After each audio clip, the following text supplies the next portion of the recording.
एक बार की बात है, एक बहुत बड़ी आर्ट गैलरी ने कॉन्टेस्ट डिक्लेयर किया। उसमें उन्होंने अनाउंस किया कि जो भी पेंटर पीस को डिपिक्ट करने वाली वर्ल्ड की सबसे अच्छी पेंटिंग बनाएगा, उसको $10 मिलियन का इनाम मिलेगा। यह बात पूरी दुनिया में फैल गई और पूरी दुनिया से हजारों पेंटर्स ने अपनी अपनी पेंटिंग भेजी उस कॉन्टेस्ट में पार्टिसिपेट करने के लिए। उन हजारों पेंटिंग्स में से जो इस कॉन्टेस्ट के जजेस थे, उन्होंने फाइनली 100 पेंटिंग्स को शॉर्टलिस्ट किया और उन 100 पेंटिंग्स की एक एग्जीबिशन लगाई। उस एग्जीबिशन में इन सारे पेंटर्स को तो इनवाइट किया ही किया, साथ ही साथ मीडिया वाले भी बैठे हुए थे और मीडिया वालों के साथ हजारों लोगों की भीड़ भी जमा थी। क्योंकि प्राइज अमाउंट इतना बड़ा था तो सबका इंटरेस्ट था ये जानने में कि कौन जीतेगा, कि वो पेंटिंग कैसी होगी और कौन वो पेंटर होगा जिसको इतना बड़ा अमाउंट मिलेगा। फाइनली वो दिन आ ही गया। वहां पर सारी ही पेंटिंग्स देखने लायक थी और एक से बढ़कर एक थी। उसमें से कुछ पेंटिंग्स थी जहां पर सबसे ज्यादा भीड़ थी। जैसे एक पेंटिंग थी जहां पर एक बिल्कुल साफ पानी की नदी बह रही थी, जिसके पीछे कुछ पहाड़ थे, उसके ऊपर बर्फ जमी हुई थी और पीछे से सनराइज हो रहा था। एक और पेंटिंग थी जहां पर पेंटर ने पीस को डिपिक्ट किया था फुल मून नाइट के थ्रू, यानी कि एक बिल्कुल पीसफुल लेक थी जिसका पानी बिल्कुल स्टिल था, इतना स्टिल कि उसके अंदर आप रिफ्लेक्शन देख सकते थे आसपास में जो भी कुछ था उसका, बिल्कुल एक मिरर की तरह। और बिल्कुल डार्क आसमान में कुछ तारे चमक रहे थे और एक चांद चमक रहा था। उसके अलावा एक पेंटिंग थी जिसमें बिल्कुल सफेद बादल थे, नीला आसमान था और बिल्कुल हरी हरी घास थी। यानी कि सारी ही पेंटिंग्स ऐसी जिसको देख करके ही मन शांत हो जाए।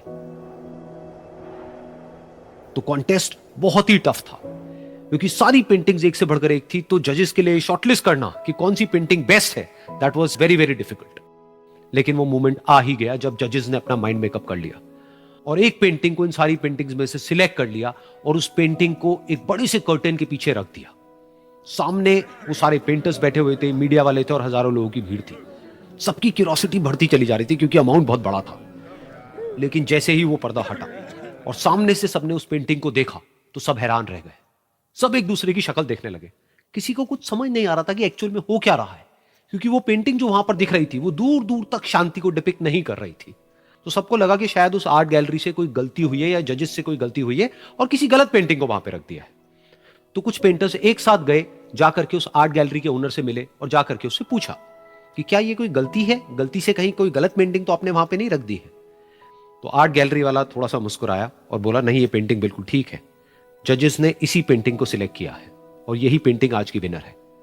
सारे पेंटर्स ये जवाब सुन करके गुस्से से भर गए और सबने मिल करके रिवोल्ट कर दिया। और ये देख करके सारे मीडिया वाले अपनी अपनी जगह से खड़े हुए और भागते हुए गए उस आर्ट गैलरी के ओनर के पास में और अपने अपने माइक्स उनके मुंह के आगे कर दिए।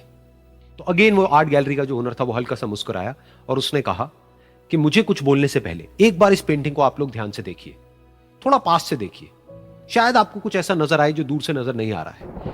क्योंकि आप सबने एक चीज तो देख ली कि इस पेंटिंग में आंधी है, तूफान है, चारों तरफ सब कुछ तहस नहस हो रहा है, आसमान में बिजली कड़क रही है, काले बादल है, ये सब तो आपने देख लिया। लेकिन एक चीज नहीं देखी कि इस पेंटिंग में एक घर भी है। उस घर में एक छोटी सी खिड़की है जहां पर एक आदमी खड़ा हुआ है। ध्यान से जाकर के देखिए, वो जो आदमी खड़ा हुआ है और बाहर देख रहा है उस घर से, उसके चेहरे पर कोई डर नहीं है, बल्कि एक हल्की सी मुस्कान है, एक ठहराव है, एक सुकून है। और यही है शांति का असली मतलब। यानी कि शांति का मतलब यह नहीं है कि हमारे बाहर सब कुछ शांत है और फिर हम शांत हैं, क्योंकि वो टेम्पररी है। असली शांति का मतलब यह है कि हमारे बाहर चाहे जो कुछ भी हो रहा हो, हम अंदर से पूरी तरह से शांत हैं, हमारा मन शांत है। क्योंकि जिसका मन शांत नहीं है, उसको चाहे आप कितनी भी सुंदर से सुंदर जगह पर ले जाकर के बिठा दो, वो वहां पर भी जाकर के दुखी ही रहेगा। लेकिन दूसरी तरफ से जिसका मन शांत है, उसके बाहर चाहे कुछ भी हो रहा हो, चाहे मौसम कैसा भी हो, चाहे उसके आसपास में सब कुछ तहस नहस हो रहा हो, तूफान हो, लेकिन वो अंदर से बिल्कुल शांत रहेगा। और यही है शांति का असली मतलब।